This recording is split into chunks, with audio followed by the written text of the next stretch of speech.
The Sega 32X, codenamed Project Mars, was probably one of the worst timed decisions in the video game industry's history. In response to the Atari Jaguar, this add-on allowed for an expansion of the hardware section of the Genesis and allowed for more powerful games to be made and to compete with the higher end of the computing market, and that time would be the Atari Jaguar, which, as we also know, flopped.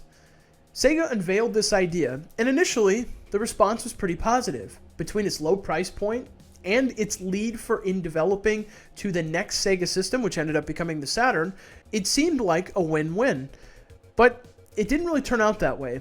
It was marketed as a low cost to the 32-bit gaming market, and as we know about the bit wars from the early 90s in video game culture in the United States, we know that the 32-bit market was big at this time, and since the Jaguar marketed 64-bit, well, it was only fair that Sega came back with a non-16-bit version of the console. In this case, it would be their hardware edition, known as the 32X. I'm going to walk you through why it maybe wasn't as big of a commercial success as originally thought, and a little bit about how it works. Hold on, because this one's interesting. Hi everybody, James from Zygal Studios, and today we're talking about the Sega 32X. Just because you can, doesn't mean you should. And I'm sure, although hindsight's 2020, Sega looked back on the 32X much in this regard. At the time, the 32X was a response to the Atari Jaguar's dominance on the market, especially during the bit war time in the early to mid-90s. Although the Atari Jag was a flop, it scared Sega enough at the Consumer Electronics Show in 1994 to prompt them to make a device in between their next launch of their big console, in this case, which it would end up being the Sega Saturn. The problem was, unfortunately, this was just a year shy of its development release. So this means that something had to be turned around pretty quick. And before you know it, a dual risk design, partnering with Hitachi, much like the Saturn, was created as an add-on to slide into the cartridge slot of the Genesis. This would allow for the system to utilize some 3D graphics power as well as some CPU power. And well, I think you guys know the rest of the story. It just didn't pan out. The initial reception from critics was actually positive. Critics particularly talked about the low price and the power expansion for the Genesis.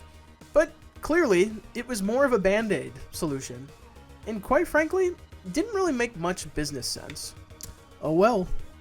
But I really think the biggest problem was the fact that the game library was so tiny. Sega really didn't have a whole lot of time to make developer support since they had to launch this thing in less than a year from initial conception.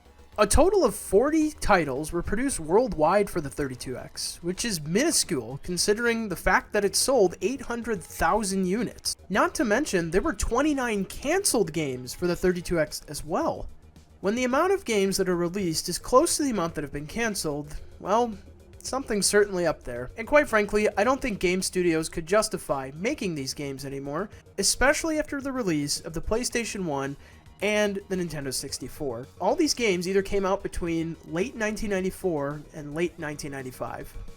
After that point, you really didn't see a whole lot of 32X action anymore. The rest of the stuff was either canceled or just completely canned. Between poor market timing coinciding with the launch of the Sega Saturn, not having the 32X compatible with the Sega Saturn software at all, caused this 32X to really hit the skids and take a nosedive. This is clearly one of the most catastrophic failures in video game history. But you guys didn't come to talk about all this business stuff, did ya? Probably not. So let's talk about how this thing works. At the heart of the 32X, there were two SH2 Hitachi CPUs. They were both RISC systems, and were the 7095 variant at 32 bits. The clock speeds were dramatic upgrades from the actual Genesis processor, both sitting right around 23 MHz. The lack of a floating point unit was certainly a drag, but at this time they costed a lot of money, and for an add-on probably wasn't the most intelligent thing to do, so there were 4 fixed point math processors, and 2 DMA units including controllers. Sega had a custom 32X VDP, also known as a video display processor. This was clocked right around 23 MHz as well. It had a data bus width of 32 bits and 16-bit per frame buffer. The word length on the bus was 16 bits. It featured some 3D polygon graphics capabilities, as well as garage shading, texture mapping, more sprite capabilities, and of course, the potential for quicker animation. It was also double buffered with 3 modes. The video RAM sat right around 256 kilobytes. It was split into 2 128 kilobyte segments for frame buffers. Sprites, polygons, and textures were accessed from this 256 kilobyte area, and also SD RAM from the 4 to 8 megabyte cartridge. The maximum frame rate you could potentially achieve in NTSC was 60 Hz. The maximum frame rate you could achieve with this device on NTSC devices was 60 frames per second, and 50 in the PAL region. The frame buffer fill rate sat right at 18.2 megapixels per second.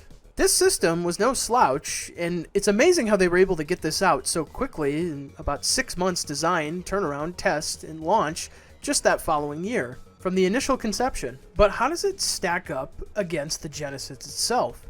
That's the real question. Was it worth buying the 32X with the Genesis rather than the Saturn? And how much different actually was the 32X variants of Genesis games? Luckily, we have few examples to compare to, so let's take a look. Sega Lord X did a very comprehensive, detailed overview of a select few games of the 32X library that had Sega Genesis titles with it. And as you can see, while the 32X does have quite a noticeable improvement, and it does look pretty nice, is it really enough to justify spending an extra $200 to add on to your Sega Genesis? Or was it worth just going ahead and buying the Saturn? Because the Sega Saturn was clearly a major upgrade. And this, ladies and gentlemen, is exactly why the 32X didn't do so hot.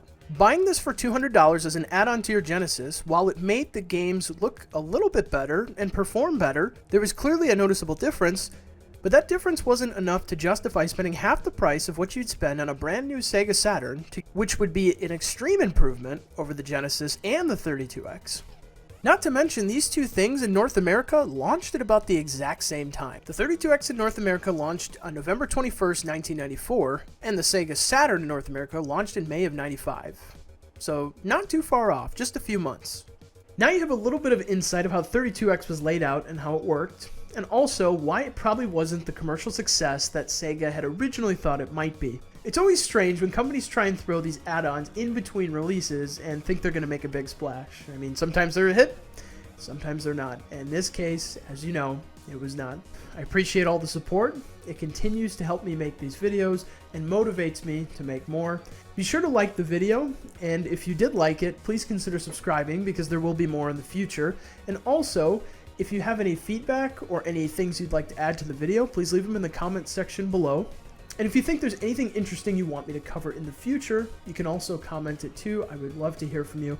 Thank you so much for watching. This is James from Zygal Studios, signing off.